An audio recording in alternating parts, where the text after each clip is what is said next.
That's coming in. A big update in the Air India crash investigation that is taking place. Security probe officers in the case has now been heightened. Security of the Aircraft Incident Bureau Chief with regards to that also has increased. CRPF commandos to provide security. MHA Action Post Intelligence Agency's threat report. Security of the probe officers has now been heightened. Big update in the Air India crash case. Security of the probing officers in this case has now been heightened. Security of the Aircraft Incident Bureau Chief has been increased. CRPF commandos will be providing him security. This is a Home Ministry action post intelligence report that there is a threat to the Bureau Chief. My colleague Jitin Bahadur is now joining me on the story.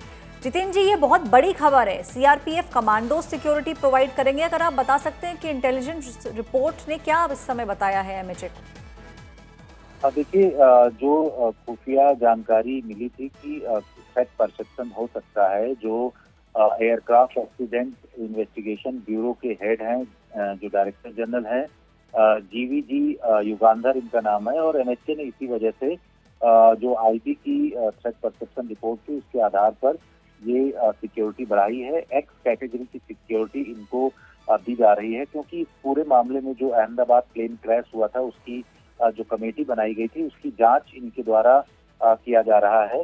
तो ये सुरक्षा काफी important है और इनको सुरक्षा दी गई है। देश भर में इनको सुरक्षा मिलेगी और इस पूरे मामले की जांच रिपोर्ट भी इनके द्वारा तैयार किया जा रहा है। तो केंद्र सरकार ने ये सुरक्षा आईबी की थ्रेट परसेप्शन रिपोर्ट के आधार पर एक्स कैटेगरी की सिक्योरिटी दी है।